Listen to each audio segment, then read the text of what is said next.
Hello dear, तो welcome करता हूं सबको यूट्यूब चैनल नर्सिंग ज्ञान में। आज का वीडियो काफ़ी खूबसूरत है। कहता है पीलिया रोग क्या है, इसके कारणों को बताएं और इसके नर्सिंग प्रबंध को विस्तार से वर्णन करना है।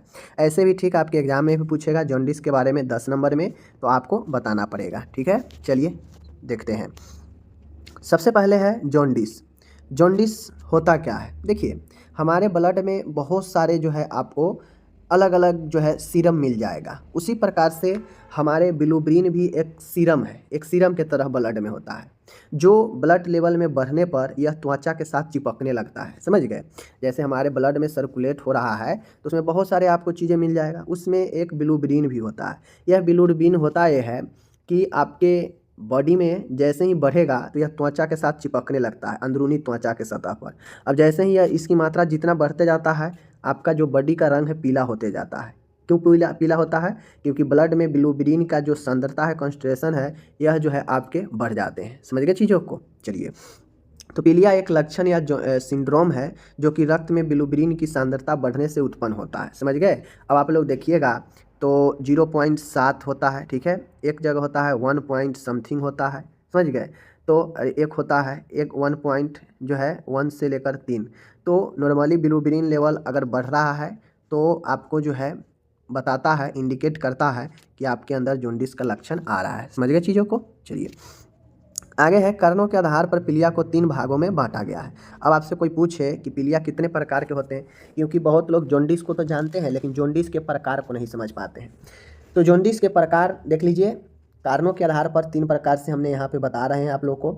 एक हिमोलाइटिक जॉन्डिस, एक हेपेटोसेलुलर जॉन्डिस और एक ऑब्स्ट्रक्टिव जॉन्डिस। देखिए समझिएगा, तो ये तीनों को ज़्यादा भारी नहीं लगेगा। जैसे हिमोलाइटिक जॉन्डिस होता है कि आपके आरबीसी नष्ट होने के कारण, या ब्लड लेवल कम होने के कारण अगर आपके बॉडी में बिलुब्रिन का लेवल बढ़ता है तो वह हिमोलाइटिक जॉन्डिस होता है, जिसमें आरबीसी बहुत ज़्यादा नष्ट होता है। ओके, आगे है हेपेटोसेलुलर जॉन्डिस। हेपेटोसेलुलर जॉन्डिस का मतलब होता है, हेपेटोसेलुलर जॉन्डिस का मतलब होता है कि लीवर से संबंधित कोई बीमारी है और लीवर सही से काम करेगा नहीं तो आपके ब्लड में जो है बिलुब्रिन का स्तर बढ़ेगा। तो यह लीवर के कमी के कारण, लीवर के बीमारी के कारण, इसीलिए हेपेटोसेलुलर जॉन्डिस कहते हैं। ऑब्स्ट्रक्टिव जॉन्डिस के कारण होता है कि जो पित्त का नली होता है, जहाँ से पित्त गुजरता है, उस पित्त नली में ऑब्स्ट्रक्शन होगा, यानी रुकावट पैदा होगा, और उस कारण जॉन्डिस जो होगा वह पित्त नली में अवरोध यानी ऑब्स्ट्रक्टिव जॉन्डिस कहलाता है। तो यह 3 जॉन्डिस होता है, हेमोलाइटिक जॉन्डिस आरबीसी के अधिक नष्ट होने के कारण, हेपेटोसेलुलर लीवर की बीमारी के कारण, ऑब्स्ट्रक्टिव जॉन्डिस जो पित्त नली में अवरोध होने के कारण होता है। यह 3 प्रकार है। तीनों को मैंने शॉर्ट में समझा दिया बड़े अच्छे से, तो आप लोग समझ गए। ओके, आगे चलिए। अब जॉन्डिस के बहुत सारे कारण होते हैं, कारण देख लीजिए। अब जो लोग प्रकार को समझ गए, हेपेटोसेलुलर, हेमोलाइटिक, ऑब्स्ट्रक्टिव जॉन्डिस, तो वो लोग बड़ी आसानी से इसके कारण को भी अब लिख देंगे। ठीक है, कारण में क्या होता है कि पित्ताशय में पथरी होने से, होता यह है डियर कि जैसे पित्ताशय में आपके पथरी होगा तो क्या होगा, जो पित्त का नली है वह पित्त का नली जाम होने लगेगा, ऑब्स्ट्रक्ट होने लगेगा, रुकावट होने लगेगा, तो वह होता है पित्ताशय में पथरी होने से। ओके, जो कि ऑब्स्ट्रक्टिव जॉन्डिस हो सकता है। लीवर सिरोसिस जो कि एक लीवर का बीमारी है, तो यह कौन होगा, हेपेटोसेलुलर का कारण। हेपेटाइटिस यह भी लीवर का रोग है, हेपेटाइटिस रोग में भी ये होता है। मलेरिया, ठीक है, मलेरिया होता है जिसमें व्यक्ति का प्रॉब्लम होता है। आंतरीय अवरोध, इंटेस्टाइनल ऑब्स्ट्रक्शन कौन सा जो है जॉन्डिस में आ जाएगा, ऑब्स्ट्रक्टिव जॉन्डिस में, क्योंकि इंटेस्टाइनल ऑब्स्ट्रक्शन में होता है कि आंत में रुकावट आ जाता है, किसी भाग में आंत में अवरोध आता है, जो कि आगे हम इसको लॉन्ग क्वेश्चन में देखने वाले भी हैं। ठीक है, सिकल सेल एनीमिया, यह भी एक आपका हेमोलाइटिक जो है आपके हेमोलाइटिक के कारण होने वाला है। ठीक है, तो ये चीज़ें हैं, देख लीजिए। कोलीलिथियासिस, पित्ताशय में पथरी होना, लीवर सिरोसिस, हेपेटाइटिस, मलेरिया, आंतरीय अवरोध, सिकल सेल एनीमिया। ठीक है, उसके बाद है अधिक मद्यपान कहना, मतलब एल्कोहलिज्म, माल न्यूट्रिशन, कुपोषण, ठीक है, असमान रक्त समूह का ब्लड ट्रांसफ्यूजन करने से, गर्भ अवस्था में, हेमोलाइटिक अवस्था में। तो ये सब कारण है, मैंने कारण बड़ी ही आसानी से मैंने आपको समझा दिया कि देखिए 3 ही चीज़ होता है। एक होता है लीवर से संबंधित कोई कारण होगा तो वह हो जाएगा हेपेटोसेलुलर। दूसरा हेमोलाइटिक होता है जो आरबीसी नष्ट होने यानी ब्लड में कमी के कारण होगा, तो वो होता है। और तीसरा होता है ऑब्स्ट्रक्टिव, मतलब कोई भी नली में रुकावट होने से जो होता है प्रॉब्लम जॉन्डिस, वह ऑब्स्ट्रक्टिव कहलाता है। जैसे हेमोलाइटिक अवस्था, गर्भावस्था में हेमोलाइटिक मतलब गर्भावस्था में महिला को बहुत ज़्यादा एनीमिया के चांसेज रहता है, उसमें आरबीसी नष्ट होता है तो हेमोलाइटिक अवस्था होगा वो। असमान रक्त चढ़ाने से, ट्रांसफ्यूजन करने से, तो यह भी एक आपका जो है अगर आप असमान रक्त समूह चढ़ाते हैं तो रक्त से संबंधित हेमोलाइटिक में आ जाएगा। कुपोषण, कुपोषण का मतलब होता है कि यह कहीं ना कहीं आपका आ जाएगा ऑब्स्ट्रक्टिव में आ जाएगा। अधिक मद्यपान करने से लीवर पर अटैक होता है और यह आ जाएगा हेपेटोसेलुलर में। तो ऐसे याद रखा जाता है कारण, ठीक है। टोटल यहाँ पे मैंने इंग्लिश दे दिया है, बस आपको इसको एक दो बार पढ़ना है, याद हो जाएगा। अब आता है पीलिया रोगी का नर्सिंग प्रबंध। अब आपको ध्यान में देना पड़ेगा कि किसी मरीज को पीलिया बीमारी है, ठीक है, पीलिया बीमारी है। अब नॉर्मल समझिए, किसी को जॉन्डिस हुआ है तो क्या क्या लक्षण होगा, लक्षण आराम से लिख सकते हैं। कारण जान गए, लक्षण क्या होगा, ब्लड की कमी, शरीर पीलापन होना, ठीक है, नाखून जो है पीला होना, त्वचा का पीला होना, ठीक है, चेहरा जो है झुर्रीदार होना, समझ गए, आँख जो है पीला पीला होना, समझ गए, ये सब लक्षण होता है। थकान महसूस होना, कमजोरी आना, ठीक है ना, शरीर जो है बहुत कमज़ोर होना, समझ गए, वजन घटना, तो ये सब लक्षण है आपके जॉन्डिस का। तो लक्षण ऑटोमेटिक आप लिख सकते हो, इसलिए मैंने छोड़ दिया है, ठीक है। अब आ गया नर्सिंग प्रबंध। अब मरीज को पीलिया के लक्षणों की तीव्रता हेतु एक्सेस करे ये लक्षण। अब यहाँ पे लक्षण भी आपको देखने को मिल जाएगा। देखिए होता यह है कि आप नर्स है तो आप प्रबंध कैसे करेंगे, तो आप एज ए नर्स प्रबंध तब तक नहीं कर सकते हैं जब तक आप उसके लक्षण को नहीं जानते। कोई बीमारी है, उसके लक्षण को आप नहीं पहचानिएगा तो कैसे आप उसका मैनेजमेंट कर दीजिएगा, नहीं करिएगा। अगर पता चलेगा कि हाँ दर्द हो रहा है तो दर्द का दवाई दीजिएगा। अगर पता चलेगा कि पेशेंट में आरबीसी कम हो रहा है, ब्लड लेवल कम हो रहा है, तो आप उसके लिए इंतजाम करवाएंगे। तो ये सब लक्षण जानिएगा तब ना। तो एक पीलिया वाले मरीजों के लक्षण की तीव्रता से एक्सेस करने के लिए कौन कौन से लक्षण हो सकते हैं जिसको नर्स को जानना चाहिए। पहले है स्किन जो है येलो होगा, पीलापन होगा, डार्क फोमी यूरिन, गहरे रंग का यूरिन हो, पेशाब होगा मरीज को, ठीक है। लाइट और क्ले कलर स्टूल, मिट्टी के समान जो है मल होता है। त्वचा पर अत्यधिक खुजली होने लगता है। वसा का पाचन न होना, फैट इंडाइजेशन होने लगता है। तो ये सब लक्षण दिखे जा सकते हैं, समझ रहे हैं। एनोरेक्सिया, भूख न लगना, अत्यधिक थकान होना, भार में कमी होना। तो लक्षण यहाँ पे जैसे ही ये सब लक्षण दिखेगा मरीज में तो आपको एक्सेस करना, आकलन करना चाहिए कि कहीं ये मरीज में जो है जॉन्डिस है, ये सब लक्षण है दिख रहा है तो आपको समझना चाहिए कि जॉन्डिस हो सकता है, तो इसके लिए आप प्रबंध करेंगे, ठीक है। तो ये लक्षण जानना जरूरी है। आगे देखिए, मरीज को चिकित्सक प्रिस्क्रिप्शन के अनुसार ड्रग थेरेपी प्रदान करें। अब जो भी डॉक्टर सलाह दिए हैं ड्रग थेरेपी चलाने के लिए, नर्स प्रिस्क्रिप्शन के अनुसार ड्रग थेरेपी चलाएगी। मरीज को रोग के कारण व उपचार के तरीके समझाए, इससे उनकी एंजाइटी में कमी आती है। अब पेशेंट में जॉन्डिस है तो हो सकता है वो काफ़ी चिंता में हो, तो आप उसके कारण और उपचार के तरीके समझाएं ताकि मरीज में चिंता कम होए, ठीक है। मरीज को अधिक कार्बोहाइड्रेट युक्त पोषण प्रदान करें।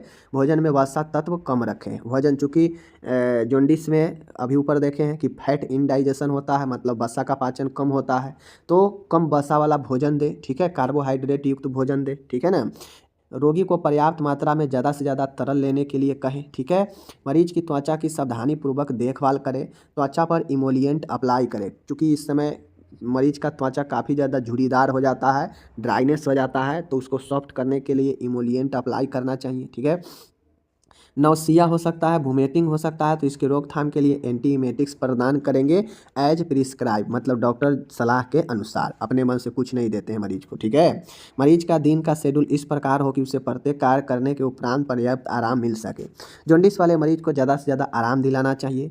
मरीज का प्रतिदिन भार का मापन करें कि भार बढ़ रहा है या कम ही रहा है। मरीज का ओरल केयर हेतु इनकरेज करें। मरीज का मुंह के स्वच्छता रखने के लिए जो है उत्साहित प्रोत्साहित करें। मरीज को भावनात्मक जो है सपोर्ट करें। तो ये सब चीज़ें आप एज ए नर्स कर सकते हैं। मरीज को हेपेटाइटिस वैक्सीन करवाने हेतु प्रेरित करें, क्योंकि हो सकता है लीवर उसका डैमेज हो, लीवर में हेपेटाइटिस हो, तो उसको वैक्सीनेशन करने के लिए प्रेरित करें। मरीज व परिजनों को पीलिया की रोकथाम हेतु हेल्थ एजुकेशन प्रदान करें। अब मरीज व उसके परिजनों को पीलिया की रोकथाम हेतु हेल्थ एजुकेशन प्रदान करना चाहिए, ठीक है। एल्कोहल हेल्थ एजुकेशन में क्या करेंगे, एल्कोहल का सेवन करने से रोके, अत्यधिक वसायुक्त भोजन यानी ज़्यादा फैटी वाला भोजन करने से रोके, ठीक है, भोजन न करने दें। तनाव का सफलतापूर्वक प्रबंध करें। लीवर हेतु टॉक्सिक ड्रग का सेवन न करें, ठीक है, क्योंकि लीवर पर इफेक्ट पड़ता है। हेपेटाइटिस ए, हेपेटाइटिस बी का वैक्सीनेशन करवाएं। हिमोलाइटिक विकारों जैसे मलेरिया से बचाव करें। ठीक है, तो ये सब चीज़ों को आपको ध्यान में रखना चाहिए। तो ये सब चीज़ें आपको प्रबंध में मैंने बताया, प्रबंध आपको इस तरीक़ा से करना चाहिए, शिक्षा देना चाहिए। यहाँ पे मैंने पूरा का पूरा इंग्लिश दे रखा है, कोई भी लोग इंग्लिश वाले हैं तो ज़्यादा दिक्कत उनको ना हो। ओके, रही बात प्रबंध की, तो चलिए मैं प्रबंध बता देता हूं कि अगर किसी को पीलिया जॉन्डिस हो तो जॉन्डिस का मैनेजमेंट हम लोग कैसे करेंगे। वो तो नर्सिंग मैनेजमेंट न देखे, अब हम लोग कुछ अलग मैनेजमेंट देखेंगे। जैसे अगर किसी को हेपेटोसेलुलर जॉन्डिस हो, मीन्स किसी को अगर लीवर वाला जॉन्डिस हो, लीवर से संबंधित प्रॉब्लम के कारण, तो उसके लिए जो प्रबंध करेंगे वह सर्जरी होगा, एंटीबायोटिक देते हैं, इम्यूनोग्लोबिन दी जाती है। तो अगर किसी को जॉन्डिस के समस्या के कारण किसी को लीवर के समस्या के कारण जॉन्डिस आ रहा है तो सर्जरी, एंटीबायोटिक्स और इम्यूनोग्लोबिन दी जानी चाहिए। ओके, आगे चलिए। दूसरा है, अगर हीमोलाइटिक पीलिया है, अगर किसी को ब्लड में आरबीसी के समस्या के कारण अगर पीलिया आ रहा है तो उसको ब्लड ट्रांसफ्यूजन करवाना चाहिए या प्लाज्मा ट्रांसफ्यूजन करवाना चाहिए या फिर उससे बोन मैरो का ट्रांसप्लांट करवाना चाहिए। हो सकता है उसको आरबीसी नष्ट हो रहा हो बोन मैरो के समस्या के कारण भी, तो ब्लड ट्रांसफ्यूजन, बीटी और प्लाज्मा ट्रांसफ्यूजन या फिर बोन मैरो का ट्रांसप्लांट, ये हीमोलाइटिक पीलिया यानी आरबीसी को अत्यधिक क्षति से रोकता है। ओके, तीसरा है ऑब्स्ट्रक्टिव पीलिया। तीसरा है ऑब्स्ट्रक्टिव पीलिया, कहने का मतलब है कि सर्जरी एवं लिथोट्रॉप्सी की जाती है। अगर किसी को चाहे वो पीत्त के नली हो, चाहे वो आपके लीवर के नली में हो या फिर आपके आंत के नली में हो, कहीं नली में रुकावट हो और उस रुकावट के कारण अगर जॉन्डिस उत्पन्न हो रहा हो तो फिर उस रुकावट के लिए सर्जरी या लिथोट्रॉप्सी की जाती है। समझ गए। रोगी को आयरन एवं विटामिन पूरक आहार देना चाहिए। समझ गए। आवश्यकता पड़ने पर फोटोथेरेपी भी दी जानी चाहिए। इसके अतिरिक्त रोगी को संतुलित आहार देना चाहिए, जैसे high calorie, high protein, high vitamin, low fat वाला एंड एडिक्यूट साल्ट देनी चाहिए। तो ये सब ऑब्स्ट्रक्टिव जॉन्डिस में देते हैं। ओके, सर्जरी, लिथोट्रॉप्सी, आयरन विटामिन के दवाई, फोटोथेरेपी, संतुलित आहार में ये सब आहार देते हैं और एडिक्विन साल्ट। ओके, चौथा पॉइंट है यहाँ पे, रोगी को फेनोबार्बिटॉन औषधि भी प्रदान की जानी चाहिए। रोगी को फेनोबार्बिटॉन औषधि भी प्रदान की जानी चाहिए। ये प्रबंध हो गया। तो इस प्रकार से मैंने तीनों जो है आपके जॉन्डिस के लिए मैंने प्रबंध बता दिया और एक यहाँ पे फेनोबार्बिटॉन औषधि का भी मैंने बता दिया। ठीक है, तो यहाँ पे हमारा जॉन्डिस होता है समाप्त। आपके जॉन्डिस एग्जाम में 10 नंबर में पूछा जा सकता है। ठीक है, तो आप जो है लिखिएगा। 5 नंबर में भी पूछा जा सकता है। मैंने आपको क्लियर कर दिया, अब आपको इसको अच्छे से क्लियर करना है। ठीक है, आगे चलते हैं। यहाँ पे देखिए टोटल मैंने इंग्लिश दे रखा है, तो इंग्लिश के लिए टेंशन आपको नहीं लेना है। अब आगे एक प्रश्न आता है, यहीं पर देख लीजिए, काफ़ी खूबसूरत है कि इंटेस्टाइनल ऑब्स्ट्रक्शन क्या होता है। इंटेस्टाइनल ऑब्स्ट्रक्शन कहने का मतलब है कि आंत में अवरोध, आंत का अवरोध। समझ रहे हैं बातों को। तो आंत के अवरोध कहने का क्या मतलब है। आंत किसी चीज़ के अवरोध करने का मतलब क्या होता है। अवरोध मतलब रुकावट। समझ गए ना। अवरोध मतलब क्या, विरोध करना, रुका होना। ठीक है, रुकावट आना। तो आंतरीय अवरोध का मतलब होता है आंत में रुकावट, आंत में अवरोध होना। अब वो अवरोध किसी भी कारण से हो सकता है। समझ गए। आंत में रुकावट किसी भी कारण से हो सकता है। समझ गए बातों को। आगे चलिए। तो इसका कारण, लक्षण, जटिलता, मेडिकल, सर्जिकल, नर्सिंग सब भी प्रबंध बताना है। बस आपको इसको देखिए। चलिए देखते हैं। यह एक असमान स्थिति है। अब कोई भी बीमारी है तो बीमारी होता है। बीमारी जब अगर समान स्थिति हो जाए तो फिर तो कोई प्रॉब्लम ही नहीं है। जैसे ही किसी मरीज में बीमारी आता है तो वह बीमारी एक असमान स्थिति ही होता है। समान स्थिति तो हम नॉर्मल जो होते हैं वो होता है। तो आंतरीय अवरोध भी एक असमान स्थिति है, एबनॉर्मल कंडीशन है, जिसमें आंत का जो मार्ग होता है, आंत का जो रास्ता है, उस आंत के रास्ते में या तो पार्शियल या तो कंप्लीट यानी आंशिक रूप से यानी हल्का फल्का या फिर कंप्लीट पूर्ण रूप से बंद हो जाता है। जैसे मानिए ये आंत है। ठीक है, ये आंत है। ये आंत क्या है, एक प्रकार का नली है। ठीक है, अब ये आंत है। अब इस आंत में हम मानते हैं किसी न किसी कारण से, चाहे वो आंत जो है अपने आप में जो है लपेटा जाए। ठीक है, आंत जो है फंस जाए, जिसको नहीं कहते कि आंतरी फंस गया है, तो आंतरी फंसना मतलब आंत फंस जाना। ठीक है, तो चूँकि आंत एक नली है और वो अपनी जगह से हटेगा तो फंसेगा ही फंसेगा। इसीलिए कहा जाता है कि ज़्यादा उलट पुलट के एक्सरसाइज नहीं करना चाहिए। ज़्यादा उलट पुलट के एक्सरसाइज करने से कभी कभी मान गए आपका नसीब खराब है, किस्मत खराब है, ऐसे तो करता सब है। ठीक है ना, ऐसे तो करता सब है एक्सरसाइज, तो सबके नहीं होता है, लेकिन जिसका किस्मत खराब है उसको हो जाता है, उसका हाथ फंस जाता है, फिर व्यक्ति का दयनीय स्थिति बन जाता है। समझ गए, फिर मृत्यु भी हो सकता है। तो जैसे ये आंत है, मानिए इस आंत पर इस जगह पर आंत जो है बंद होने लगेगा, रुकावट पैदा आने लगेगा। तो यहाँ पे आंत अवरोध हो जाएगा, तो क्या होगा, इधर का भोजन अगर इधर जाने को है तो यहाँ पे अवरुद्ध होने से नहीं जाएगा।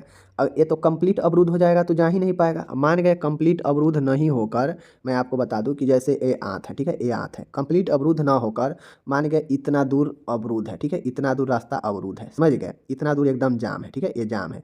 अब मान गए ये पूरा रास्ता है जाने का, लेकिन इतना दूर यहाँ पे जाम है, ठीक है, इतना दूर जाम है।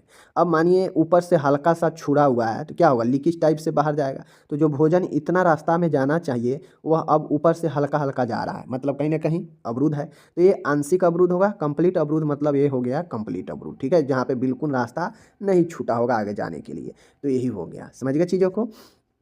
अब एक कंडीशन जब होता है पूर्णतः या आंशिक रूप से आंत के मार्ग में, आंत में जो है, आंत के रास्ता में, आंत के मार्ग में कंप्लीट या पूर्णतः बंद हो जाता है, एवं पाचन पदार्थ का जो प्रवाह है, जो आगे की तरफ जाने का जो प्रवाह है वह अवरुद्ध हो जाता है, मतलब रुक जाता है, ठीक है। और यही आंतरीय अवरोध होता है। जैसे मानिए पेट से भोजन कहाँ जाता है, छोटी आंत में ही जाता है।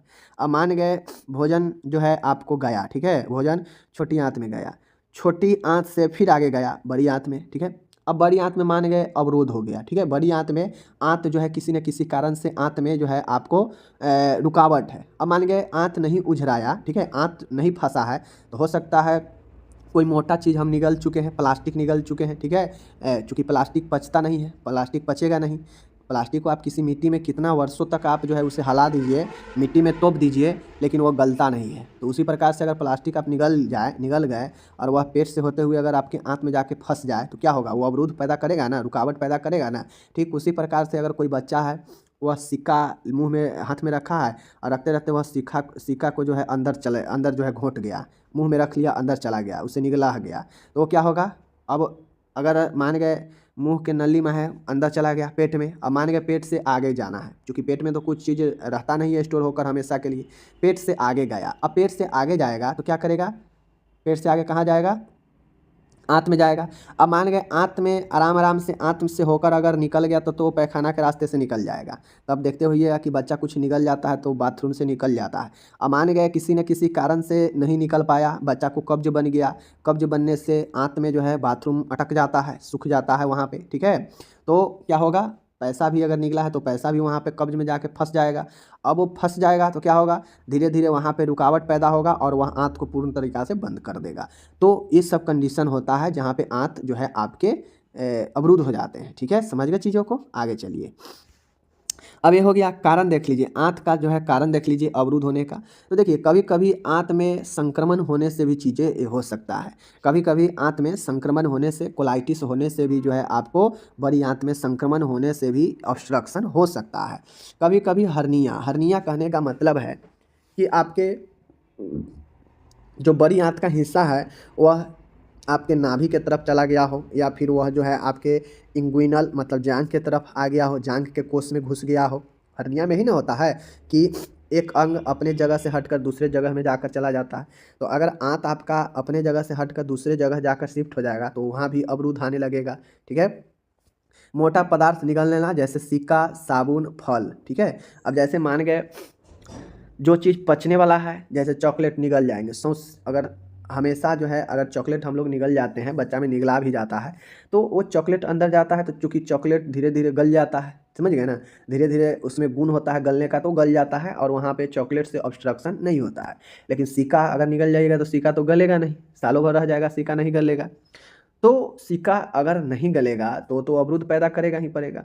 तो कोई मोटा पदार्थ निगलने से भी जो है आपके आंत को रास्ता को रुकावट पैदा होता है।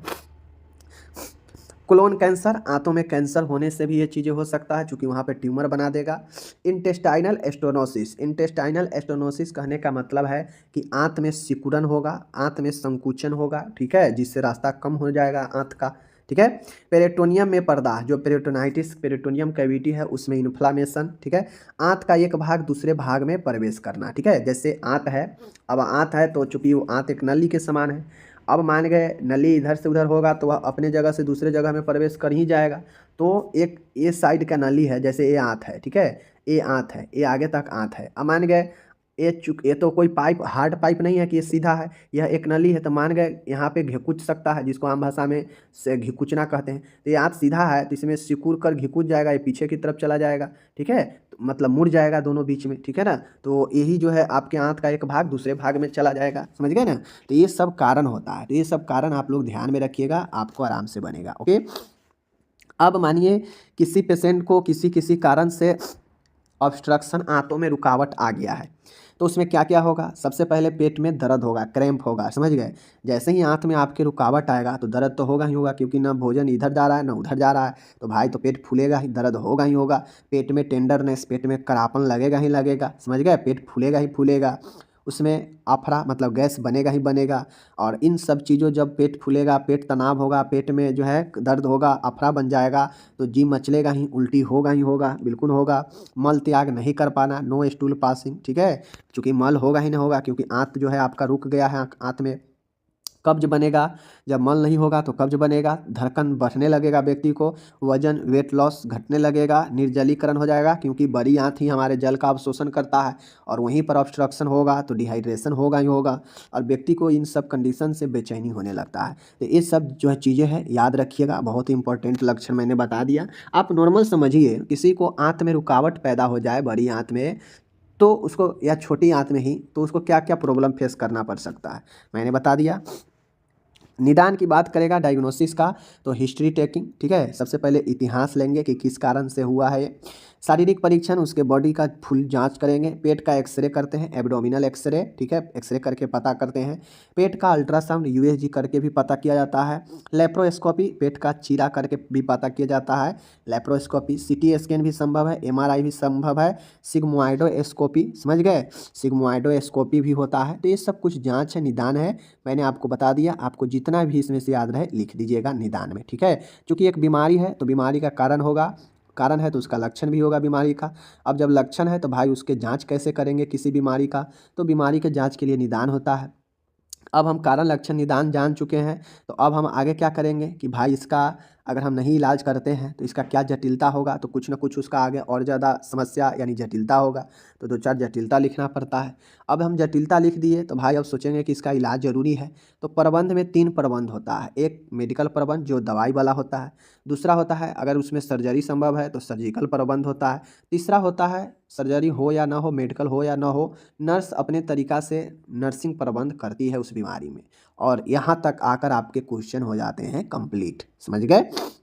तो जटिलता क्या होंगे, जटिलता सबसे पहले रक्त सप्लाई में कमी आ जाएगी। जैसे ही आप मानिए कि ये रस्सी है, इस रस्सी में हम यहाँ पे गांठ लगा देते हैं, ठीक है, बांध देते हैं, तो क्या होगा, इधर का चीज़ इधर, इधर का इधर चीज़ आएगा, नहीं आएगा। तो उसी प्रकार से आंत हमारा एक मोटा नली के समान है, उस नली में अगर हमारे गांठ लग जाएगा, रुकावट हो जाएगा बीच में, तो ब्लड पास करेगा नहीं करेगा, ब्लड सप्लाई कम हो जाएगा, ये चीज़ें होगा। इस्केमिया, पेरिटोनाइटिस, जो पेरिटोनियम कैविटी है उसमें इन्फ्लामेशन हो जाएगा, पेरिटोनाइटिस। इंटेस्टाइन नेक्रोसिस, अगर आंत जिस जगह पर ऑब्स्ट्रक्शन है, रुकावट है, अगर वहाँ पे लंबे समय से आपको रुकावट बनता है, तो वह आंत में जो ऊतक है, जो उस जगह पर जहाँ पे ऑब्स्ट्रक्शन बना है वहाँ पर घाव बन जाएगा, ठीक है, और व्यक्ति का लास्ट में डेथ भी हो सकता है।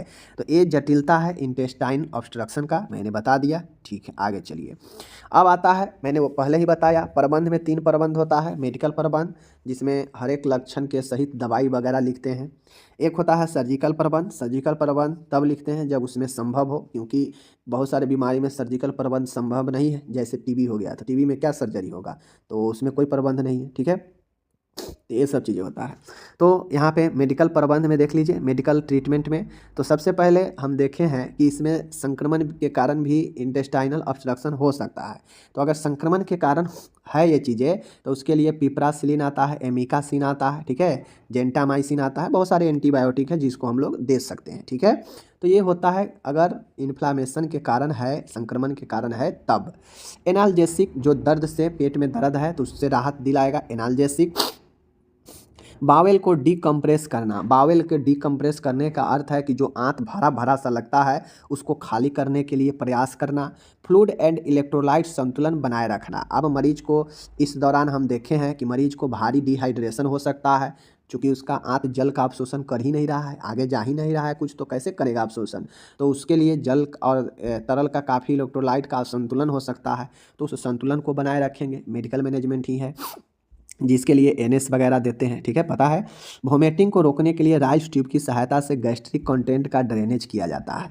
अब होता यह है कि आंत भरा है, आंत रुकावट है, तो भोजन आगे नहीं जाएगा, तो उस कारण से उसे वोमिटिंग हो सकता है उल्टा मुंह के रास्ते से। तो उसके लिए राइस ट्यूब लगाकर और गैस्ट्रिक जो भी कंटेंट है उसको बाहर निकाला जाता है, ओके, ताकि हल्का महसूस करे मरीज और जो वोमिटिंग हो सकता है वो ना हो, ठीक है। तो ये सब मेडिकल मैनेजमेंट है, मैंने आपको बता दिया, समझ गए। छठा है, रोगी को एनपीओ रखा जाता है। रोगी को ज़्यादा से ज़्यादा नील पर ओरली मतलब मुंह से जो है भोजन कम दिया जाता है, यानी ई कहा जाए तो खाली पेट रखा जाता है, समझ गए। ज़्यादातर कंडीशन में जो है जिसका अगर इंटेस्टाइन ऑब्स्ट्रक्शन होता है ना, तो ज़्यादा से ज़्यादा उससे तरल ही दिया जाता है, चाहे जूस दीजिए, दाल के पानी वगैरह, ये सब जो भी है ये सब दिया जाता है। अब चूँकि हम आपको बताए हैं कि अगर सर्जिकल प्रोसेस अगर ज़रूरी होगा तो सर्जिकल प्रबंध देंगे। तो सर्जिकल ट्रीटमेंट में आपके सामने में है, सर्जरी द्वारा जो ऑब्स्ट्रक्टिव जो रुका हुआ जो अवरुद्ध वाला भाग है, उस भाग को हटाकर शेष भाग को जोड़ दिया जाता है। मान गए ये आंत है, ठीक है, ये आंत है, यहाँ पे ऑब्स्ट्रक्शन बना हुआ है, रुकावट बना हुआ है बीच में, ठीक है, यहाँ पे रुकावट बना हुआ है आंत में, कंप्लीट रुकावट है, ठीक है। तो रुकावट है तो क्या करेंगे, इधर से इतना और इधर से इतना काट देंगे, सर्जरी के द्वारा आंत के इतना भाग को काट देंगे, काट के हट जाएगा।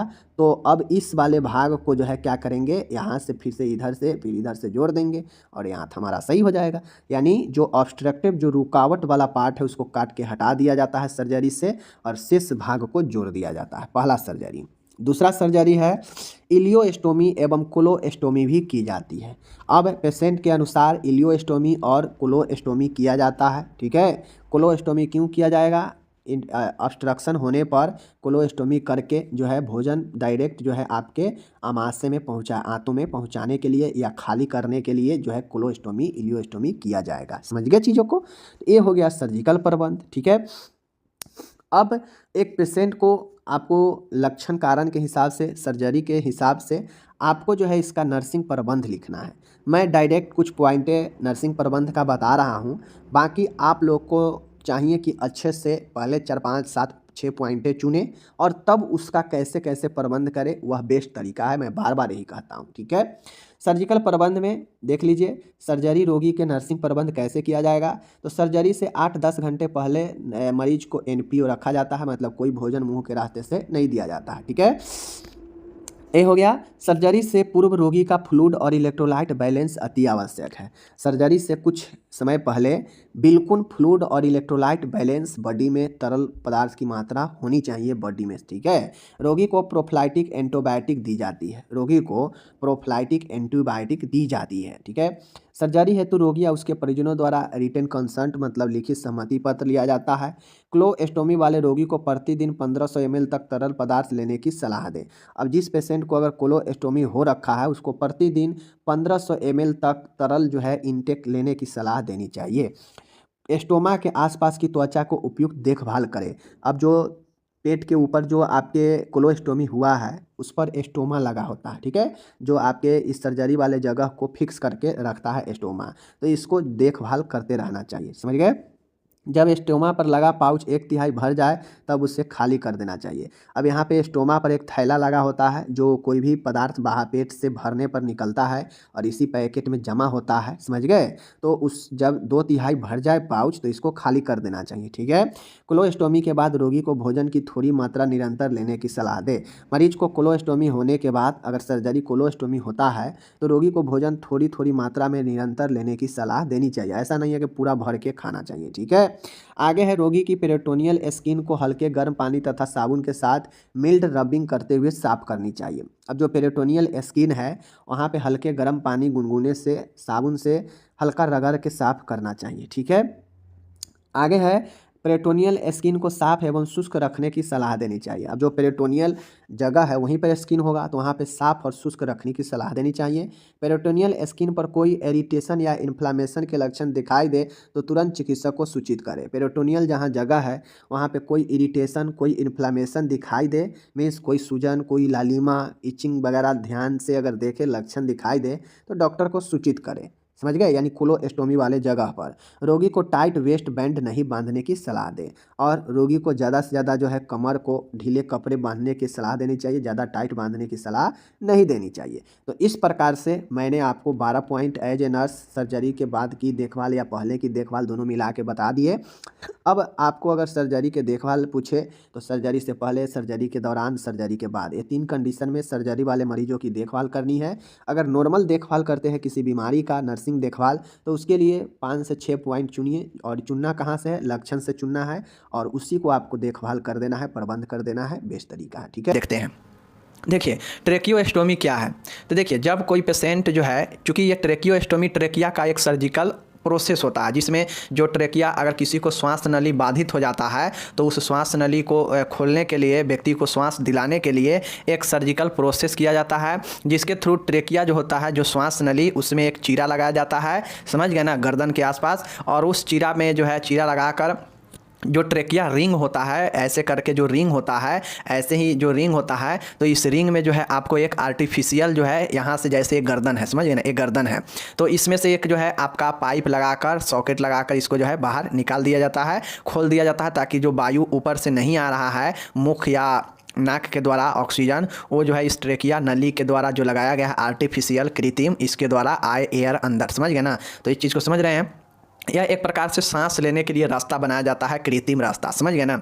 यह प्रक्रिया ट्रेकियोस्टोमी कहलाती है। इसकी ओपनिंग ट्रेकिया के तीसरी और चौथी रिंग के बीच में बनाई जाती है। जैसे ये ट्रेकिया है, समझ गए ना, 1 2 3 और नीचे एक 4 है, समझ गए ना। तो ये ट्रेकिया है, ऐसे एक गर्दन है, समझ गए, एक गर्दन है। तो इसमें कहता है तीसरी और चौथी ट्रेकिया के बीच में एक ओपनिंग चीरा लगाया जाता है, और इसमें इंसर्ट किया जाता है एक बाहर से ट्यूब को, और उसमें सॉकेट लगाकर इसे कस दिया जाता है, समझ गए। तो यही जो है आपका एक सर्जिकल प्रोसेस होता है, समझ गए ना। चलिए अब इसका देखिए कि संकेत कहाँ कहाँ करता है, मतलब किस किस पेशेंट में जो है ट्रेकिया का जो है ऑपरेशन सर्जरी होगा। चलिए देखते हैं। पहला है जिसका श्वसन मार्ग में रुकावट आ चुका है, एयरवे में ऑब्स्ट्रक्शन आ चुका है, मुख में कैंसर है, मुंह में कैंसर है, तो उसको जो है प्रॉब्लम होगा सांस लेने में, समझ गए ना। श्वास नली के सिरे पर गांठ है, जो ट्रेकिया है उसका जो सिरा है ऊपर में, उस पर कोई गांठ हो चुका है और ऊपर से जो है श्वास अंदर नहीं आ रहा है, तो उसको जो है उस ट्रेकिया के नीचे जो है गर्दन के आसपास, वहाँ पे उसको ये चीरा लगा के श्वास नली बाहर निकाल दिया जाता है, समझ गए, आर्टिफिशियल। तो ये सब में पेशेंट को ये आपका क्या करता है, संकेत करता है। मुख्य रूप से श्वसन मार्ग बाधित होता है, उसमें मुख में कैंसर है, उस या कैंसर का सर्जरी हुआ है, उसमें श्वास नली के सिरे पर गांठ है, तो उसमें जो है ये आपका किया जाता है ट्रेकिया का ऑपरेशन, समझ गया, जिसे ट्रेकियोस्टोमी कहते हैं। अब इसका उद्देश्य क्या होता है, क्यों किया जाता है ट्रेकियोस्टोमी, तो देख लीजिए यहाँ पे। रोगी को लंबे समय तक ब्रीथिंग पैटर्न समान बनाए रखने के लिए। अगर कोई पेशेंट मुख में सर्जरी हुआ है या सांस नहीं ले पा रहा है नॉर्मल वे में, तो उसको, या गांठ हो चुका है, समझ गए ना, तो उस कंडीशन में उसको जो है लंबे समय तक ब्रीथिंग पैटर्न, मतलब सांस का पैटर्न बनाए रखने के लिए ये किया जाता है, समझ गए। इसका उद्देश्य है रोगी को ट्रेकिया में जमे शराब को हटाने के लिए। अगर ट्रेकिया में किसी भी प्रकार के पदार्थ अगर जम गया हुआ है जिसके कारण श्वास नहीं ले पा रहा होता है व्यक्ति, तो उसको एक कृत्रिम लगाया जाता है पाइप, ट्रेकियोस्टोमी सर्जरी के द्वारा। ओके, चलिए तीसरा पॉइंट है, इसका उद्देश्य देखिएगा, बेहोश या लकवाग्रस्त रोगियों में एस्पायरेशन को रोकने हेतु, समझ गए ना। अगर कोई बेहोश व्यक्ति है या कोई लकवाग्रस्त है और वो मुंह से अपना श्वसन की क्रिया, मतलब जो नॉर्मल श्वसन की क्रिया जहाँ से शुरू होता है नाक से, वहाँ से नहीं करके उसका जो है प्रभावित होता है, तो उसको ये चीज़ें किया जाता है ट्रेकियोस्टोमी, ठीक है। जब रोगी समान रूप से श्वसन करने में असमर्थ हो, तब लंबे समय तक उसे यांत्रिक वेंटिलेशन प्रदान करने हेतु, जब कोई व्यक्ति नॉर्मल श्वास नहीं ले पा रहा हो, उसमें असमर्थ हो, तो उसे जो है ये ट्रेकियोस्टोमी करके उसे यांत्रिक वेंटिलेशन प्रदान किया जाता है। और वेंटिलेशन क्या होता है पता है आप लोग को, कि गंदे वायु को हटाकर शुद्ध वायु को प्रतिस्थापित किया जाता है वेंटिलेशन के द्वारा, समझ गए।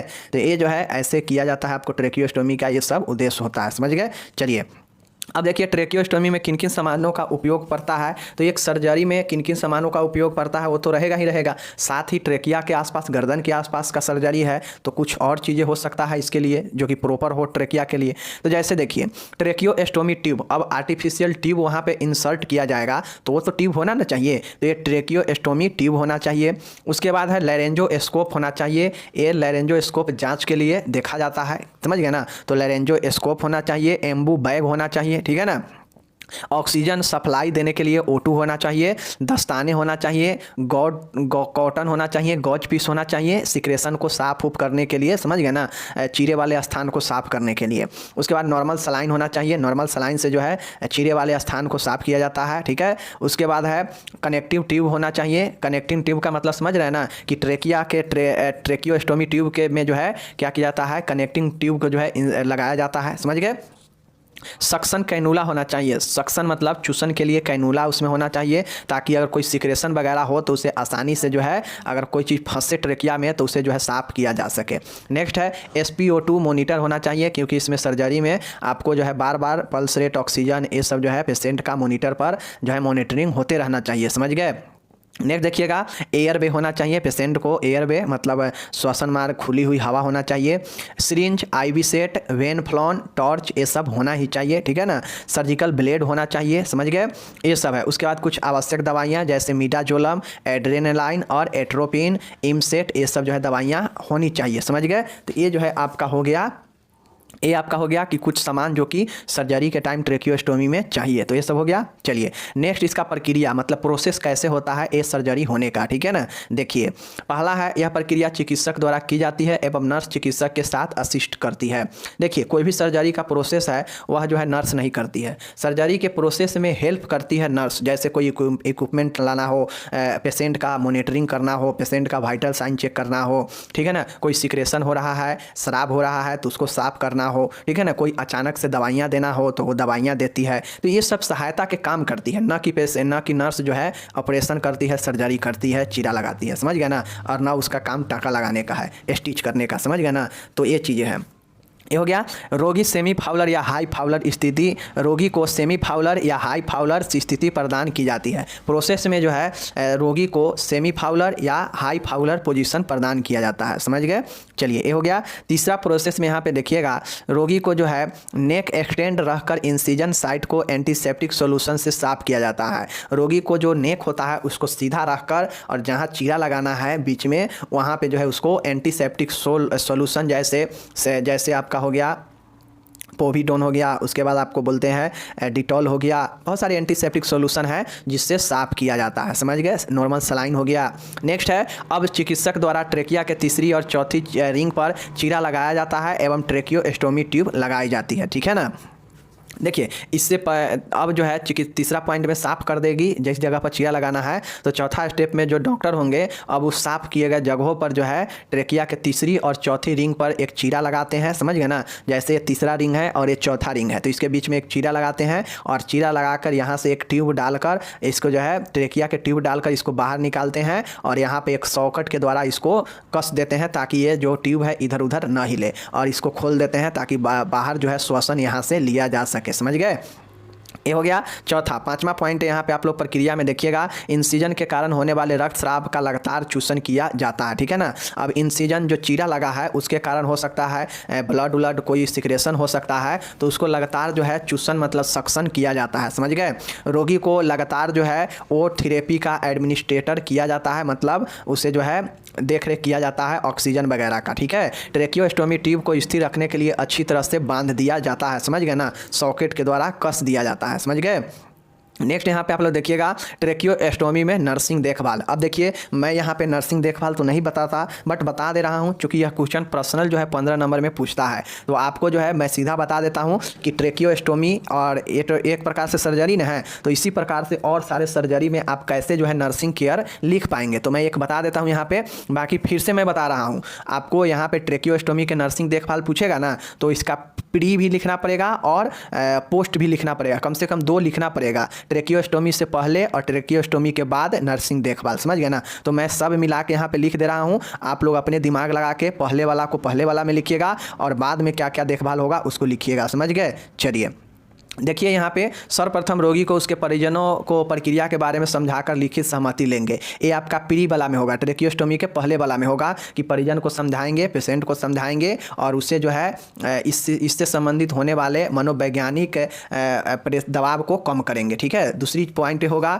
कि लिखित सहमति ले लेंगे, ठीक है ना। उसके बाद होगा रोगी को शांत एवं स्वच्छ वातावरण और संवातन युक्त वातावरण प्रदान करेंगे। ये सब जो है पहले का है, समझ गए, सर्जरी से पहले का है। नेक्स्ट है रोगी को आरामदायक आवश्यक स्थिति प्रदान करेंगे, फाउलर पोजीशन में रखेंगे, ठीक है ना। रोगी को जैविक चिन्हों का नियमित चेक करेंगे, तो ये जैविक चिन्ह का जो है सब में होगा, प्री पोस्ट सब में होगा, ठीक है। नेक्स्ट है चिकित्सक के आदेशानुसार रोगी को दर्द निवारक दवाइयाँ देंगे, ठीक है ना। अगर ट्रेकियोस्टोमी हो गया है और पेशेंट को कोई दर्द हो रहा है तो डॉक्टर के अनुसार जो है एनाल्जेसिक दवाइयाँ देंगे, ये आपका पोस्ट वाला में होगा, ठीक है। रोगी को आवश्यक नम O2 प्रदान करते रहेंगे, ठीक है। चलिए नेक्स्ट है यहाँ पे रोगी को स्राव और सिक्रेशन को हटाने का तथा एयरवे को साफ करने के लिए चूसन करेंगे। अब जहाँ ट्रेकिया पर ऑपरेशन हुआ है, वहाँ पे चीरा लगा है, अगर वहाँ से ब्लड या कुछ ऐसे चीज़ों का सिक्रेशन हो रहा है और उस सिक्रेशन से अगर जो हवा का रास्ता है वह जो है भर गया है, जाम हो गया है, तो उसको जो है सक्शन करके चूस कर जो है उससे साफ करना चाहिए, ठीक है। चलिए नेक्स्ट पॉइंट है, देखिए सक्शनिंग के दौरान सख्त विष संक्रमित तकनीक का उपयोग करें। अब जब सक्शन करेंगे उस नली को साफ करने के लिए तो बिल्कुल जो है डिसइंफेक्शन तकनीक का उपयोग करेंगे। एक बार में सक्शनिंग 5 से 10 सेकेंड से ज़्यादा समय तक नहीं करनी चाहिए, अन्यथा रोगी को हाइपोक्सिया में जा सकता है, मतलब ऑक्सीजन का कमी हो सकता है, ठीक है, क्योंकि अंदर से उसके हवा को खींचेंगे। नियमित अंतराल पर ट्रेकियोस्टोमी के आसपास की जगह की नियमित सफाई करना चाहिए। ये सब जो है आपको पोस्ट ऑपरेटिंग में है, ठीक है ना। उसके बाद है यदि रोगी की भोजन निगलने में असमर्थ हो तो एनजी ट्यूब द्वारा उसका पोषण मेंटेन किया जाना चाहिए। अब जो रोगी है, मान गए ऑपरेशन हुआ है तो भोजन करने में असमर्थ हो रहा है, तो उसको जो है नोजोगेसियल जो आपका नजल गैसो जो ट्यूब होता है, जो नाक में जो है पाइप लगाकर या मुंह में पाइप लगाकर जो है उसे पोषण देते हैं, वो वाला लगाएंगे, ठीक है। नेक्स्ट यहाँ पे देखिएगा, नेक्स्ट है 12 नंबर ट्रेकियोस्टोमी ट्यूब की सफाई के दौरान इनर कैलुना को अच्छी तरह साफ करें, इसे बाहर निकालकर HO2 के घोल से साफ करें, हाइड्रोजन पेरोक्साइड के घोल से साफ करें। उसके बाद ब्रश की सहायता से डिस्टिल वाटर में धोना चाहिए, ठीक है ना। मतलब जो कैनुला लगाया जाता है ना, इनर अंदर मतलब लेने साफ करने के लिए जो इनर कैनुला लगाया जाता है ट्रेकियोस्टोमी ट्यूब के, उस ट्यूब को निकालकर और अच्छे से क्या है साफ करना चाहिए, ठीक है ना, हाइड्रोजन पेरोक्साइड से। हो गया आपका यहाँ पे वो समाप्त हो गया। चलिए अब आपका दिमाग के ऊपर है, आप कैसे जो है उसमें से प्री ऑपरेटिंग में लिखते हैं और पोस्ट ऑपरेटिंग में लिखते हैं। प्री ऑपरेटिंग वाला में और सारे चीज़ें होता है, ठीक है ना, कि प्री ऑपरेटिंग में कोई भी सर्जरी होने से पहले उसका जांच कराते हैं, पेशेंट का स्थिति देखते हैं, उसके बाद जो है उसको 6 से 8 घंटे पहले जो है उसको मुख से भोजन नहीं देते हैं, ठीक है ना। उसका जो है पोषण मेंटेन करने के लिए IV मार्ग से उसको जो है तरल पदार्थ देते हैं, समझ गए ना। तो ये सारे चीज़ें प्री ऑपरेटिंग में लिखते हैं, समझ गए। चलिए जटिलता में यहाँ पर आप लोग देखिए जटिलता क्या है। जटिलता में जैसे ट्यूब का अपने स्थान से हट जाना, जैसे ट्यूब लगाए हैं तो ये ट्यूब जो है अपने स्थान से इधर उधर खिसक सकता है, इसका जटिलता है। ट्रेकियोस्टोमी ट्यूब में रुकावट, अब जो ट्रेकियोस्टोमी ट्यूब लगाया गया है उसमें रुकावट भी हो सकता है ज़्यादा चीज़ें उसमें भरने से, ठीक है ना। ट्रेकियोमेलेसिया हो सकता है, ट्रेकियल एस्टोनोसिस हो सकता है, मतलब जो श्वास नली है उसमें संकुचन आ सकता है। ट्रेकियो एसोफेगल फिस्टूला हो सकता है, मतलब जो ट्रेकिया और जो ओसोफेगल है उस दोनों में ज्वाइंट हो सकता है, समझ गए ना। तो ये चीज़ें होता है, ओके। तो आपका ट्रेकिया यहाँ पे समाप्त हो गया, ओके। ट्रेकियोस्टोमी पूछेगा तो आप लोग लिख दीजिएगा अच्छे से, समझ गए। चलिए अब यहाँ पे हम लोग बर्न देखते हैं। क्वेश्चन आपसे पूछेगा बर्न से, किसी भी तरह के पूछेगा आपसे, देखिए कि बर्न क्या होता है, बर्न का आकार या प्रतिशत निकालने के लिए रूल्स ऑफ 9 को समझाए, ठीक है ना। गंभीर जले हुए घावों के लिए प्राथमिक उपचार लिखे, एक क्वेश्चन ये है। तो यानी बर्न से संबंधित कोई भी क्वेश्चन पूछेगा हम लोग आज कर लेंगे, ठीक है। देखिए बर्न तो आप लोग जानते हैं कि बर्न क्या होता है, तो कोई भी ज्वलनशील पदार्थ जैसे विद्युत प्रवाह, कोई गर्म धातु हो गया, या डायरेक्ट आग है, या जलता हुआ कोई रसायन है, या कोई पेट्रोल है, इन सब के संपर्क में आने के बाद तो घाव होता ही होता है। चूँकि व्यक्ति झुलसता है या जड़ता है तो घाव तो होता ही होता है, और जब घाव होता है तो वहाँ का ऊतक नष्ट होता है, और इसी को जो है हम लोग जलना कहते हैं, समझ गए ना। चलिए जलना समझ गए आप लोग। अब देखिए जलने की गंभीरता का वर्गीकरण, अब व्यक्ति जो है किस किस कंडीशन में जो है कितना कितना जला होता है, तो चलिए आज जो हम लोग समझते हैं। यानी जलना का प्रकार देखिए वर्गीकरण, पहला है प्रथम श्रेणी या इसी को ऊपरी तौर पर जलना, समझ गए ना। फर्स्ट डिग्री या इसी को सुपरफिशियल बर्न कहते हैं, ठीक है ना, सुपरफिशियल बर्न कहते हैं या फर्स्ट डिग्री कहते हैं, समझ गए। चलिए हम लोग यहाँ पे सुपरफिशियल बर्न या फिर फर्स्ट डिग्री कहते हैं। देखिए ये जो जलने का प्रकार होता है ना, इसमें केवल जो ऊपरी त्वचा होता है वही जलता है, वही प्रभावित होता है, जिससे लाल होता है त्वचा, सूख जाता है या सूज जाता है, और उसमें दर्द होता है, जलन होता है, समझ गए। तो एक प्रकार से कह सकते हैं ये झुलसना होता है। व्यक्ति हल्का फल्का झुलसता है ना, तो यह जो है ऊपरी तौर पर जलना होता है, प्रथम श्रेणी का होता है। जैसे भाप से, जैसे रोटी बना रहे हैं और रोटी फूला, उसमें अचानक से जो है उंगली जो है उसमें अंदर चला गया उस भाप में, तो क्या होता है आदमी का जो ऊपर का स्किन होता है झुलस जाता है, और झुलसने के बाद देखते हैं कि उसमें फोड़ा आ जाता है और साथ में लाल लाल हो जाता है, या किसी चीज़ में सटने से जो है वो चीज़ हो जाता है, तो ये फर्स्ट डिग्री का होता है। समझ गए। चलिए दूसरा जो डिग्री का होता है द्वितीय श्रेणी, सेकेंड डिग्री का, या इसी को पार्शियल थिकनेस कहते हैं। इसमें बाहरी त्वचा जल जाती है, मतलब इसमें जो बाहरी त्वचा होता है यह पूर्ण रूप से जल जाता है, त्वचा लाल सूज जाती है एवं फोफोले पड़ जाते हैं। सेकेंड डिग्री का होता है ना, तो इसमें हल्का गंभीर जला होता है, इसमें स्किन पूर्ण तरीका से जल गया होता है और उसमें जो है फफोला आ जाता है। समझ गए ना। तो ये जो है आपका द्वितीय श्रेणी का होता है। समझ गए। जिसमें पानी भर गया, फफोला आ गया, समझ लीजिए वह द्वितीय कैटेगरी का है और वह थोड़ा सा गंभीर है। लेकिन ऐसे जला हुआ जहाँ पे फोला वगैरह नहीं आता है, हल्का जलन उनल और लालापन रह जाता है, तो फर्स्ट डिग्री होता है। चलिए तीसरे डिग्री यहाँ पे आप लोग देख लीजिए, और इसी को हम लोग पूर्ण गहराई वाले घाव कहते हैं, फुल थिकनेस बर्न्स, या फिर थर्ड डिग्री। ठीक है ना। देख लीजिए इसमें बाहरी त्वचा के साथ साथ आंतरिक ऊतक भी पूर्णतः क्षतिग्रस्त हो जाते हैं, जैसे पेशियां, तंत्रिका एवं अस्थि। त्वचा काली या भूरी पड़ जाती है, घावों को भरने में अधिक समय लगता है। देखिए तृतीय श्रेणी का जो घाव जो जलना होता है ना, यह व्यक्ति में पूर्ण रूप से जो है क्या होता है, प्रभावित हो जाता है। मतलब सीधा सीधा कहिए कि गंभीर रूप से जला हुआ पेशेंट, यह तृतीय जो है श्रेणी में आता है। उसको जो है ऊपरी त्वचा के साथ साथ उसको जो है निचली त्वचा के साथ साथ हड्डियों तक जो है प्रभावित करता है ये जला हुआ। ठीक है ना। जिसमें व्यक्ति पूर्ण रूप से जला होता है, और यह जलने के कारण व्यक्ति का मांसपेशी, उसका जो नर्व, जो तंत्रिका होता है, जो हड्डी होता है, ये सब प्रभाव में आता है। तो यह जो है तृतीय श्रेणी का होता है। समझ गए। तो फर्स्ट डिग्री, सेकेंड डिग्री और थर्ड डिग्री समझ गए जलने का वर्गीकरण। अब देखिए आपसे पूछेगा कि जलने के घावों को आकार बताइए, कैसे निकालेंगे। तो उसको निकालने के लिए रूल्स ऑफ 9 आपको दिमाग में रखना पड़ेगा। जब रूल्स ऑफ 9 आप लोग याद कर लेंगे तो जो है आप किसी भी जले हुए मरीज का उसके घाव का आकार निकाल सकते हैं। ठीक है। चलिए जले हुए घावों का आकार द रूल ऑफ 9 से निर्धारित किया जाता है। इस नियम के अनुसार शरीर को 9 भागों में बांटा जाता है एवं प्रत्येक भाग एक निश्चित प्रतिशत का प्रतिनिधित्व करता है, जिसकी गणना से पता चलता है कि व्यक्ति कितने % जला हुआ है। देखिए रूल ऑफ 9 का मतलब ही होता है कि शरीर के 9 भागों में बांट देना। और 9 भागों में बांट दिया जाता है, जिससे होता यह है कि पेशेंट जो है वह पता चलता है कि कितना जला हुआ है, और जितना ज़्यादा जला हुआ होता है उस प्रतिशत को जोड़ते जाते हैं। समझ गए ना। और वह बताता है कि व्यक्ति कितना ज़्यादा जला हुआ है, और यही जो है तय करता है घाव का आकार, यानी पेशेंट कितना ज़्यादा गंभीर है। यह रूल्स ऑफ 9 से पता चलता है। ओके। चलिए तो देखिए रूल्स ऑफ 9 क्या कहता है, कैसे कैसे बांटा गया है, देख लीजिए यहाँ पे। समझ गए। देखिए तो सबसे पहले एक चीज़ आप लोग जान लीजिए, रूल ऑफ 9 याद करने के लिए आपको पहले शरीर का कौन कौन से अंग है जिसको बांटा गया है वो याद रखना पड़ेगा। ठीक है ना। जैसे देख लीजिए आपको सिर और गर्दन, सबसे पहले सिर और गर्दन को एक कैटेगरी में रखा गया है। ठीक है, एक माना गया है। उसके बाद ट्रंक है, धड़ को एक माना गया है। ओके। उसके बाद जो है आपका आता है भुजा, भुजा है हैंड है, समझ गए ना। उसके बाद आपको आता है टांगे, पैर को, समझ गए। और उसके बाद जो है आपका है पेरेनियम, मूलाधार, समझ गए। अब देखिए ये जो पेरेनियम वाला क्षेत्र होता है यह जो है बालक में नहीं होता है, समझ गए। और ये कुल मिलाकर 100% होता है, समझ गए ना। अब देख लीजिए यहाँ पे, जैसे अगर कोई वयस्क है 18 से ऊपर का है, समझ गए ना, तो वयस्क हो जाता है। तो अगर उसका सिर और गर्दन अगर जला हुआ है तो उसको 9% माना जाता है कि जला हुआ है। इसी प्रकार से अगर बच्चा में गर्दन और सिर जला हुआ है तो यानी गर्दन से ऊपर जला हुआ है तो उसको 18%, यानी बालक से आधा जो है वयस्क में माना जाता है कि व्यक्ति जला हुआ है। ठीक है। अगर धड़ जला हुआ है तो आप लोग को पता होना चाहिए कि धड़ जो जला होता है तो उसमें आपको जो है, जैसे धड़ मतलब बॉडी होता है, समझ गए ना। तो इसमें 18 आगे माना जाता है और 18 पीछे माना जाता है। ठीक है ना। तो ये आपका 36% हो गया और ये भी 36% है, यानी दोनों 36% समान है, समझ गए। अगर किसी का हाथ जला है तो 9% एक हाथ को और 9% दूसरे हाथ, यानी टोटल भुजाएं जो होगा वह 18% बताता है, समझ गए। ये चीज़ समझ गए।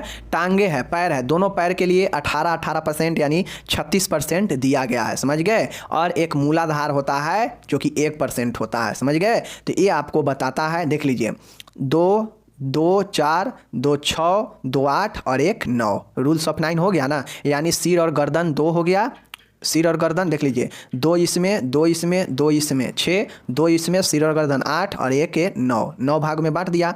याद रखना है सिर और गर्दन, उसके बाद बॉडी आगे पीछे का धड़, उसके बाद जो है भुजा 18% और फिर जो है टांगे 36% वयस्क में और बच्चे में 28%, समझ गए। और पेरेनियम सिर्फ और सिर्फ आपको वयस्क में होता है, 1% बच्चे में नहीं होता है। और यही रूल्स ऑफ 9 है, समझ गए। चलिए ये हो गया आपका। अब नेक्स्ट यहाँ पे देखिए कि कोई गंभीर रूप से जला हुआ है तो उसका फर्स्ट एड क्या देना चाहिए। हॉस्पिटल पहुँचने से पहले ही फर्स्ट एड दिया जाता है, तो उसको फर्स्ट एड कैसे देंगे। आप भी अपने आसपास किसी को अगर जला हुआ है तो उसको फर्स्ट एड कैसे दे पाएंगे, देख लीजिए। घायल को दिलासा देंगे एवं सहारा देंगे। सबसे पहले जब कोई पेशेंट जलता है या जल गया है तो उसको जो है आप लोग हल्ला गुल्ला बेचैनी करने से अच्छा है कि उसे सहारा देंगे, दिलासा देंगे। ओके, नेक्स्ट है घायल ने अगर कुछ पहना हो भारी वस्तु जैसे अंगूठी, घड़ी, जूता, चप्पल, ये सब जो है उसे ध्यानपूर्वक उतार देना चाहिए, समझ गए। नेक्स्ट है जला हुआ भाग अगर गर्म है और दर्द हो तो उस पर ठंडा पानी डालें जब तक कि दर्द से राहत ना हो, ठीक है ना। अगर कोई पेशेंट जला हुआ है भयंकर और वो जगह उसको गर्म है और वो जगह उस पर जलन हो रहा है तो उस पर जो है आप ठंडे पानी से उसको ठंडापन डाल सकते हैं, समझ गए।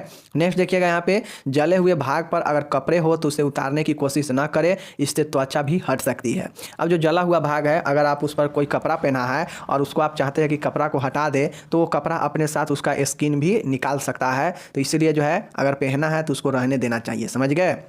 जले हुए भाग पर कुछ न रखें। अब जो जला हुआ भाग है उस पर कुछ न रखें क्योंकि यह बहुत सेंसिटिविटी होता है इसमें, जिससे पेशेंट को इरिटेट हो सकता है, समझ गए।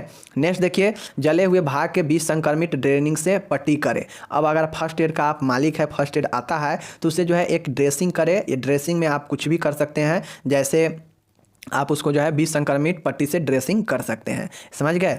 उसके बाद देखिए आयात का उपचार करें, समझ गए ना। आयात का उपचार जरूर करना चाहिए, समझ गए।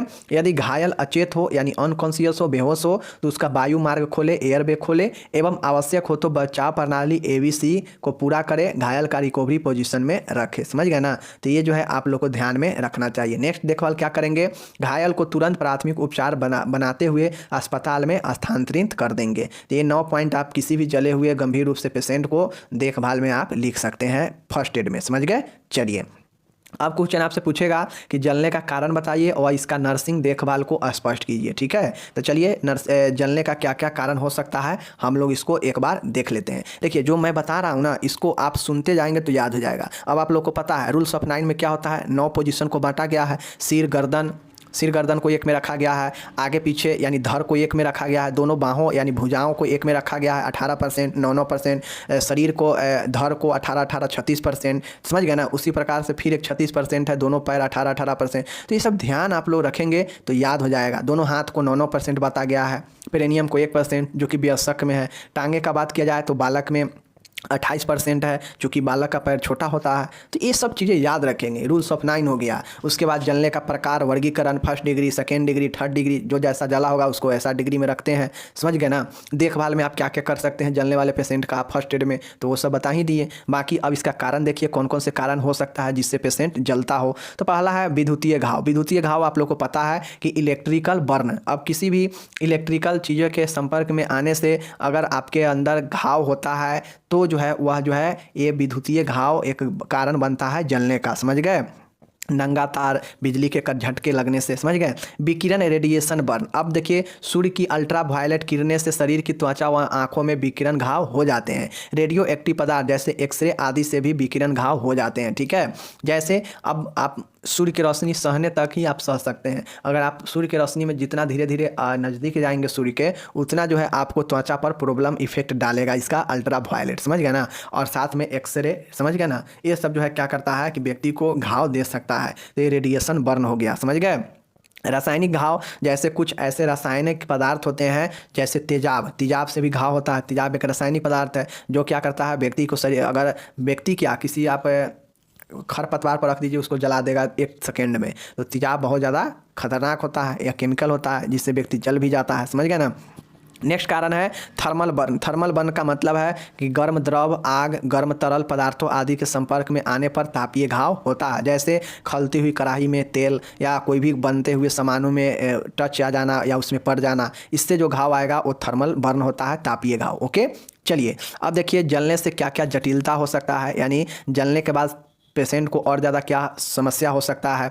तो रक्त के कमी, एनीमिया हो सकता है। क्योंकि शरीर में अगर कोई जलेगा तो उसको शरीर में पानी का कम हो ही जाएगा, पानी भी जल जाएगा, ब्लड भी जल जाएगा, तो ये प्रॉब्लम होगा। तो उससे एनीमिया होगा, मनोबल कम हो जाएगा, व्यक्ति कमज़ोर होगा। उसका किडनी भी प्रभावित हो सकता है जलने के बाद, समझ गए ना। किडनी पर भी टेम्परेचर लगेगा, तापमान लगेगा तो किडनी भी विफलता हो सकता है। और साथ में शरीर में सूजन आ जाएगा, क्योंकि ब्लड का संख्या बहुत कम हो जाएगा, शरीर में पानी हो जाएगा, तो उसको जो है एडिमा भी हो सकता है, शरीर में सूजन, तीव्र रक्त विषाक्तता, शरीर में रक्त में पॉइजनिंग हो सकता है, यकृत विफलता, लीवर का विफलता भी हो सकता है। क्योंकि शरीर में जलने के बाद सब अंगों को तो इफेक्ट करेगा ना, सब अंग जो है एकदम गर्म हो जाएगा। अगर पूर्ण रूप से अगर कोई व्यक्ति जल गया है तो जिस साइड से वो जलेगा उस साइड के अंग को भी वह इफेक्ट में डाल देगा। तो यही चीज़ें होता है, समझ गए ना। तो किडनी और यकृत दोनों का विफलता हो सकता है।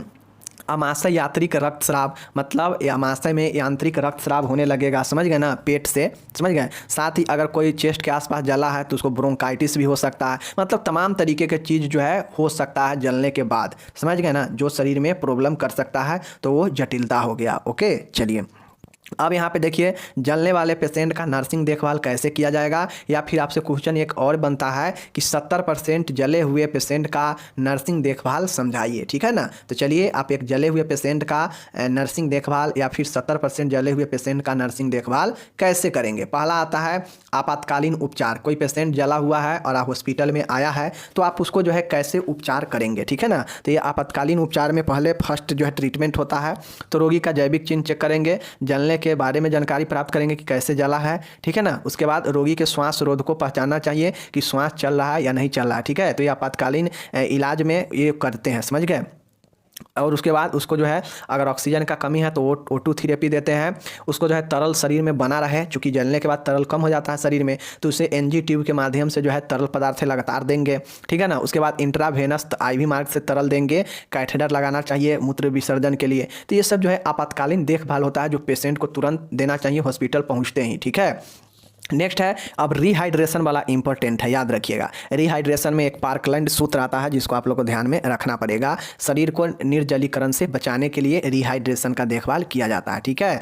रोगी को निर्जलीकरण से बचाने के लिए IV इंट्रावेन माध्यम से फ्लूइड देने चाहिए।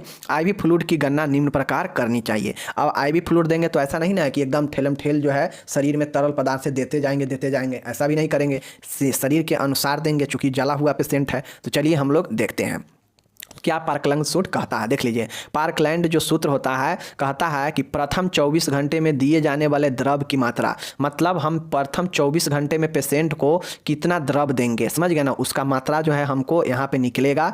तो शरीर का जला हुआ भाग, मतलब शरीर कितना % जला है, 9% जला है, 18% जला है, 36% जला है, जितना भी जला होगा सबको जोड़ देंगे, ठीक है। और उसके बाद जो है जला हुआ भाग, समझ गए ना, प्रतिशत में, और उसके बाद 4 ml हो जाएगा इनटू जो है शरीर का भाग। जैसे कोई व्यक्ति अगर हमको 24 घंटा में जो द्रव देना है उसका मात्रा निकालना है कि किसी भी जले हुए पेशेंट को 24 घंटा में कितना द्रव देंगे, तो जो है उसके लिए उसका शरीर का अगर मान गए आगे शरीर का आगे वाला भाग जला हुआ है, मतलब उसका धड़ जला हुआ है, समझ गए ना, तो आगे वाला भाग यानी 18%, समझ गए, 18% ये हो गया प्रतिशत में, समझ गए ना, प्रतिशत में।